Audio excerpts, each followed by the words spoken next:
Hi, it's Lel from Made by Marley. Welcome back to our channel. And today I'm doing another furniture challenge.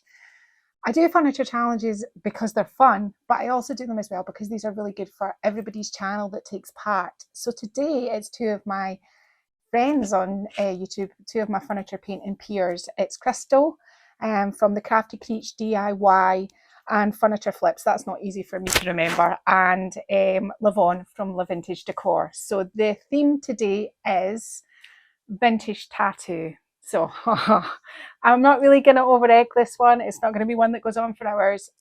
It's simply just going to be painting today. The theme also that was the thread that was to run through this today was love and obviously Valentine's Day, but also tolerance. So tolerance, I think, is one of those things that it's not up to me to preach, but just be kind and nice and everything else will be fine. So I'm going to get on and paint this. And the first thing I'm going to do is I'm going to paint it, I'm going to clean it, and I'm going to paint it with Annie Sloan's Athenian Black, every which way, lots of brush strokes on it. I want it very textured. Obviously, I'm going to take the handles off because they're not going to work with it at the end. And what am I going to do? I am going to do what I say I'm going to do. It's a vintage tattoo, basically. And so follow along and watch me do it. So this is me just painting my coats of black. I'm doing the Annie Sloan method, which is every way, because at the end I want to add some dark wax, and if you add lots of texture in, it'll all sit nicely in your wax. I'm painting it with the drawers in, and once I've painted the front, I'll be lifting my drawers out pretty pronto so that they don't dry like that.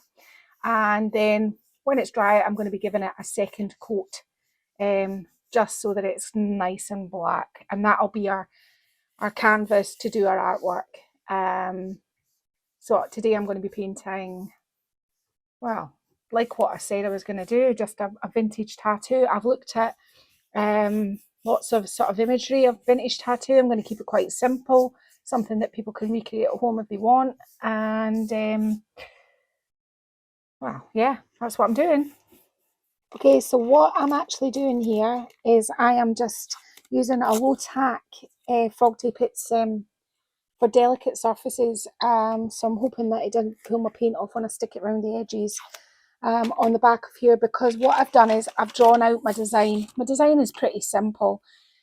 The best part to do something like this is to draw your design, fold it over so that you get a symmetrical design. Now it's quite crude, it's quite simple, but it is a vintage design, and I've copied it from a vintage tattoo design. So there we have it. Now I'm going to stick it on my piece of furniture and try and get it reasonably. I'm eyeballing this, but if it's not quite right at the end of the day, I'm going to put some roses around the edges, so so that'll cover up all my little mistakes. Yeah. So, but I think, I mean, Martin, you're normally quite good at seeing if that's pretty centered.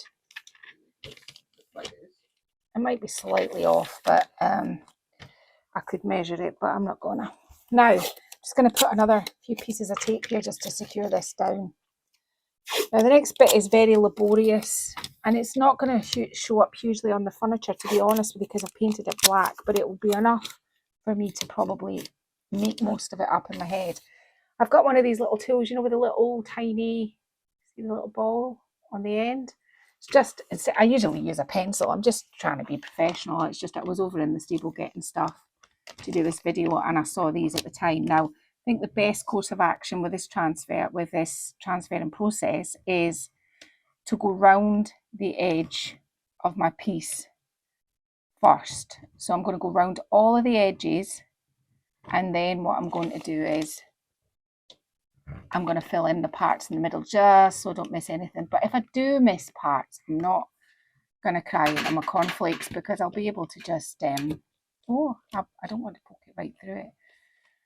It's quite slidey, this tool. I don't actually know why I have them, but I have them. Why do I have any stuff? But I mean, I don't know why I have these tools, but I have them. I probably thought it was a good idea. Martin's telling me at the time. I have many. I mean, now you need it. Well, not really, Martin, because I could have used a pencil. But never mind. I'm trying to show that, you know, this. Oh, this is a professional sort of outfit that I run here. And we all know it's a little bit fly by the seat of your pants. So I'm just going to keep on going round. I'm not going to make you endure watching this because this is as bad as watching paint dry. I'm just going round my wee birdies there, and I think maybe my birdies' tails are maybe one on one side when I drew it out is a little bit slightly longer on the other side, but I don't think I'm going to be bothered about that. This is just an outline where we're going to once we've done all this boring part, we'll get to talking about all the colours. My design for this piece is actually very pared down, very simple, and the vintagey. I'm just running with the vintage. I'm not kind of like trying to, reinvent the wheel here. There's so many options that I could have done, but I just thought, nope, I'm just going with the brief. So I'm going to go on and I'm going to do, making sure that I've got all my wee birdies' eyes and everything in here and all the centre parts. And then I'll take it off and hopefully we'll be able to see it. If not, I'm just going to cry, but okay. Okay, that didn't go as planned. If you're going to do this, I suggest you put a lighter tone on because I couldn't see my lines. Black and black doesn't work. So I have just tried to make it up from my picture. That was a waste of my time. This bird here's got quite of a chunky face and there's something not run right down here, but we'll make it all work. Now, the next thing I'm going to do, I've got some new paintbrushes, so I'm a bit giddy about them. Ooh, look at these. Look at the filberts on these. Right, so I'm going to get this size, and I've got some Rust-Oleum Crackle. Now, every time I use this, it doesn't just do a little bit of crackle, it goes crazy. So we'll see how it goes. I'm just going to paint in the whole of my design now with this crackle, even the parts that are wrong. Now, in my experience of using this, it's good if you just put it on and leave it. Oh, it's a bit runny. You don't want it all over the place. Don't try not to go over it and over it, especially when you're applying the top coat. Quite runny this. It's been something that I really like, but I always say I'm going to put crackle and things, and then I forget. And so I was thinking about how could I make this look like vintage, and I thought, well, I know a tattoo on your skin doesn't get crackly, but I thought this might help. So I'm just going to go in and I'm just going over. Oh, by the way, what I used to draw in my lines was just a white acrylic. I had it a minute ago. I'll show you in a minute. We're going to be using them later on, just a white acrylic paint pen. And I'll get Martin to drop the link for them because people always ask me what kind I use. I'm not endorsing them. It's just the ones I use. The black and white ones are always really good. The colour ones can always be a wee bit dodgy, but I'm not using any coloured ones because I'm going to be painting this.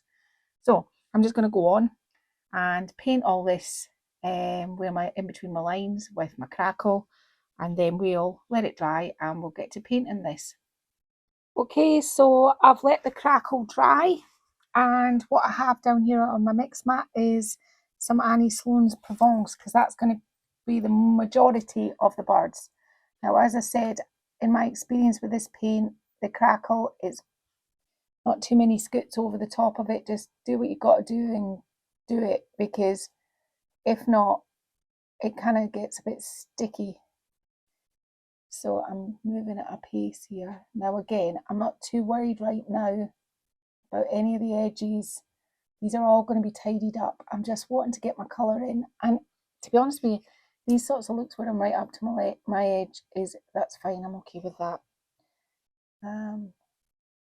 So I'm going to paint my birds blue, or this colour blue, and I'm going to add red on my heart, and I've got a pink, I've got Amsterdam, no, not Amsterdam, Scandinavian pink, and it's Amsterdam green, isn't it? I'm going to put a pink in it, and I'm going to mix up a sort of mustardy colour. So these are the sort of colours I don't mind so much if I go over that line there. So I'm going to get on and I'm just going to paint this blue, and then we'll come back with the next colour. Okay, so I'm just painting in the red of the heart. Now, I don't understand why, but it's not really giving me much of a crackle. I might try and put some heat on it, see if it does it, but it's a bit of a shame because I was looking forward to getting a bit of, I sold it to you as well as having fabulous crackle, but maybe it only works in my shed. So I'm going to go on and give this 2 coats of red when that's dry. And the next colour I'm going to use is a pink, which is Scandinavian pink. That's Eddie barking. Yeah, Martin's saying our guard dog. If you saw Eddie, you'd laugh. He's a Jackawawa. He's tiny. He's a Jack Russell Chihuahua cross. So he's really not got a huge amount going for him, really, apart from he's cute. But he's a bit of I've got a big dog as well. I've got a Labrador who doesn't bark and is, Eddie's the one that sees everybody off. So I'm just going to paint this pink on the rest of the birds. And as I said, we'll go back over with markers and everything. It starts to make sense when there's some colour on it. Oop. Like that. I'm going to have, I'm trying to think, I'm going to introduce a different colour there. The centre part is going to be white. And I'll mix up a mustard for these parts of the wings and things. And then we will be nearly at the point where I'm going to start pulling all this together, hopefully, right? So for my pink, I'm just going to have some, for my mustard, I'm just going to have some and Tilton, which is an anisole paint. And I'm just going to wonder whether we should really have an orange to be a bit more mustardy, but here's what we've got. It's gone a little bit too orangey. And yeah, add some water to that. I think I'm quite happy with this. Yeah, this is a sort of mustard. I've mixed up quite a bit of this because I'm wanting it for round here as well. This will definitely need 2 coats. So I'm going to get on and do the rest of the parts that need mustard and the middle band white, 2 coats, and we'll get on to the next part. Okay, so what I'm doing now is I'm really just making it look more like a tattoo. I've got, this is the acrylic marker I'm using, Artistro paint marker pen. I've got these in black and white. I've got other colours, but but they're not this brand, and this brand is really good and it works really well on chalk paint. So that's what we are. So this is where you can totally use your own artistic license. I've gone kind of off message of the picture that I copied and just kind of like decided to go my own way on this now. So I'm just kind of like, first of all, I'm smoothing out all of my edges where I painted. That's the first thing I'm doing, and eradicating any of the white lines from the beginning. And then I'm just kind of going for it, how do I want it to look? So this wing, I want it to do something like, and I think I've lost all the will to have it the same, identical on both sides, because I don't think I'm ever going to be able to do that. So I'm just kind of doing this.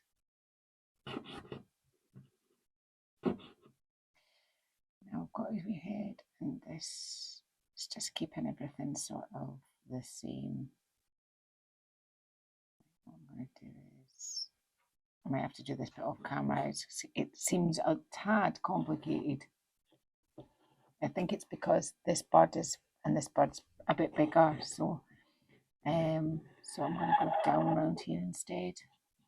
I'm just smoothing out all my edges, and for my wings, I just went around them, and I just, I think this is what's wrong here. I think this needs another part of the wing. I think that's what's wrong. That was what's throwing this part here off.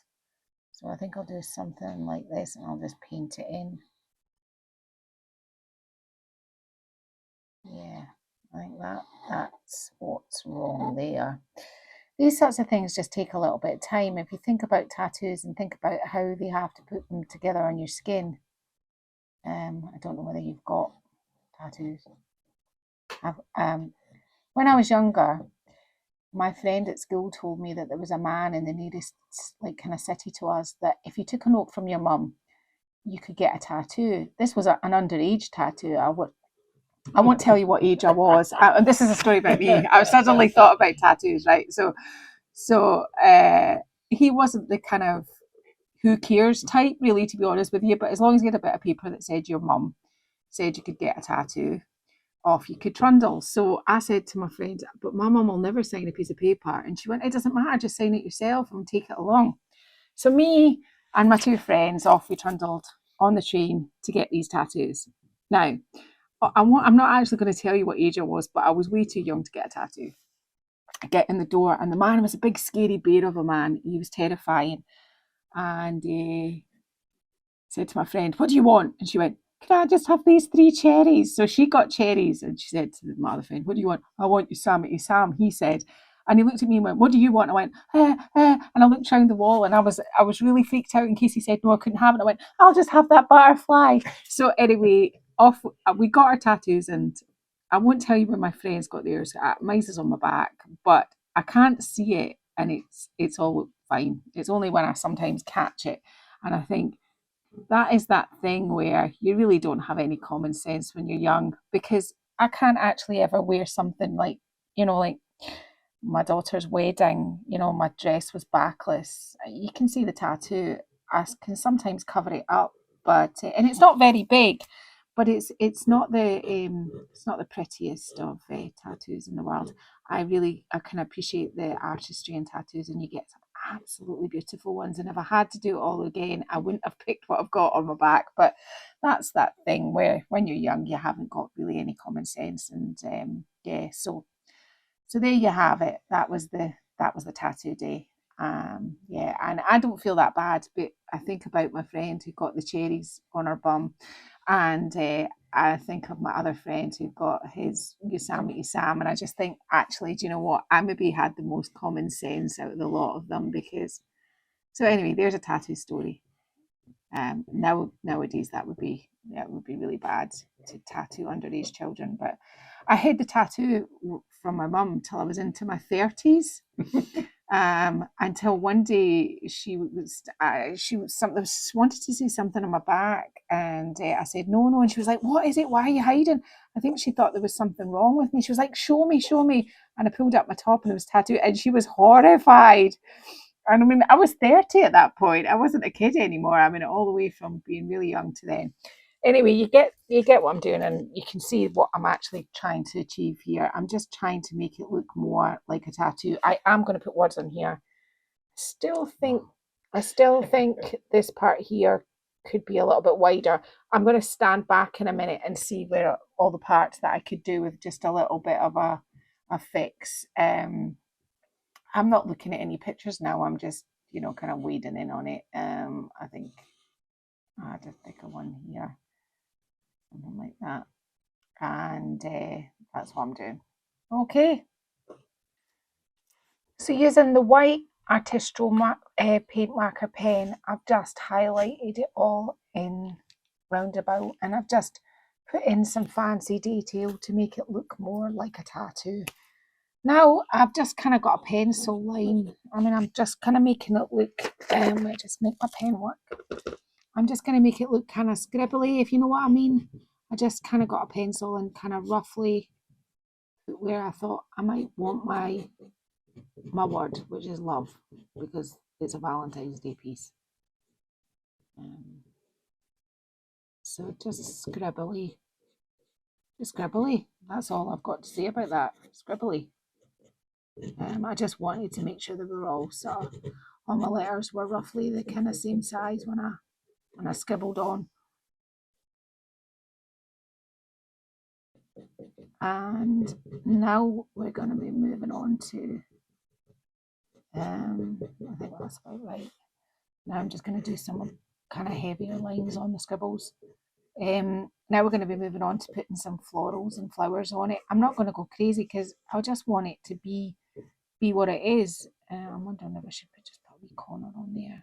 Yeah, I'll join that up there. So yeah, that's it. There's no complication in that. Just a kind of scribbly. Just if you kind of draw your letters out on a piece of paper first, then that way you'll get them kind of all, and because we're going for a scribbly style, it doesn't matter if it's not perfect. There. So, bye-bye. I think what that kind of like black part that I've put there with the highlight, I'm just going to kind of eradicate because I'll get the cream and I'll cover it up because it's kind of interfering with my words. So next I'm going to do some maybe roses here, and that will be that. And I think I'm probably just going to hand draw them because I'm not going to go through the whole path of all that again. So let me just get a picture of a rose and I'll just draw it on. I had kind of thought I would just paint the flowers, but I remember this is my favourite transfer. It's from IOD. It's Wallflower and I absolutely love it. And I was thinking I've got some of the flowers left and I was wondering whether I could kind of make these work around this, and I think that's what I'm going to try and do. So first of all, I'm going to try and cut some of them. Well, I'm not going to try, I am going to cut some of them out and see. I'm going to lose that one there and use it another day. If you've never cut up transfers before, it's really quite easy. I want this to go. And this is where it's going to take a little bit of sort of jiggity pokery. I think I'm going to do something like, I need to make sure that I don't have a straight. So I'm going to just do something like this, just to give me a rough idea where to cut. Got to cut it out. And you can never really tell with these until, and because this is like this, I want to just kind of make this look like it is, yeah. So let's see what this looks like on here. Fortune favours the bold.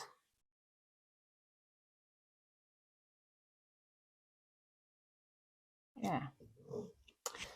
Now, I couldn't find any transfer sticks. You think I've got tons and I use them for everything, but I think it's because probably they're over in the shed, and right now I can't find them, so we're using this. Oh, I'm chipping my furniture there. I have to fix that bit. So, if you haven't applied an IOD transfer or any transfer before, it's really pretty simple stuff. You just put it on and just burnish it onto your piece. When it starts to go opaque, you know it's transferred, like so. And that's what you do. So I'm just going to go on now because you've seen me, everybody put transfers on before, and I'm just going to work my way and put some more transfers on here. Okay, so what I've done is I've just went for it. I've put some there, some there. What I've done is I've got my black liner and kind of went round the flowers to kind of like make them individual to make them fit more with this. I had a problem here and here where it took some of the paint off. I don't know whether maybe some of the base coat wasn't quite dry. Doesn't happen very often, but I'm going to be sanding this back too. I'm keeping the top the way it is. I just love how old it is now. I need to get a toothbrush and get in all these, so I'd rather nobody looked at it just right now.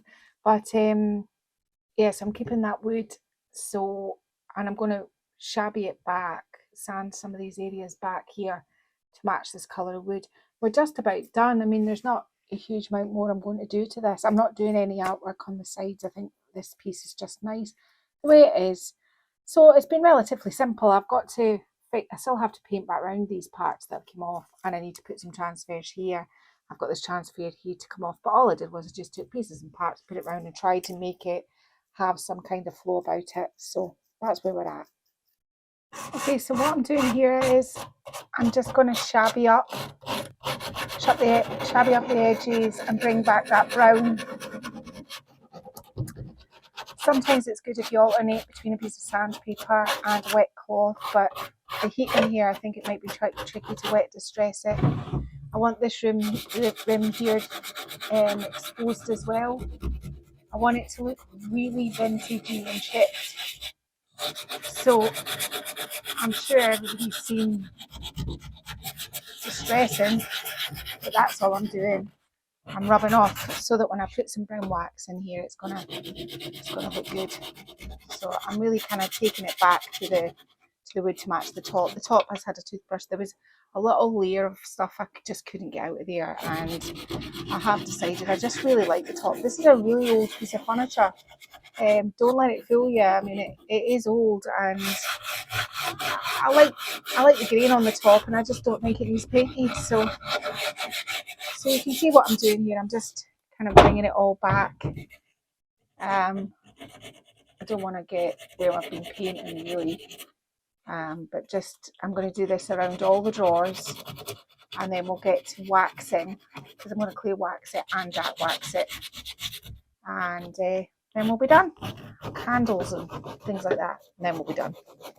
Okay, so all the sanding and everything's been done. Now yesterday I gave this a solid coat of clear wax, and I've got some dark wax here. But before I talk about the dark wax, these handles that were on the piece were really nice, but they had a big back plate, which is really nice, which I'm going to make something out of, but it was too big and too ornate for the piece. And because I wanted something that was a contrast and I wanted to give it that vintage feel, what I did was kind of roughly painted these twice with the same colour of, this is called Old Ochre, it's an Annie Sloan colour, and it's a sort of creamy white. And then what I did was I spray coated them with sealer twice so that these can go back on here. They go in with their little ball fastenings. That's what the handles are going to look like. So all I'm going to do with my dark wax is I'm just going to kind of give it a sort of like just a kind of aged feel.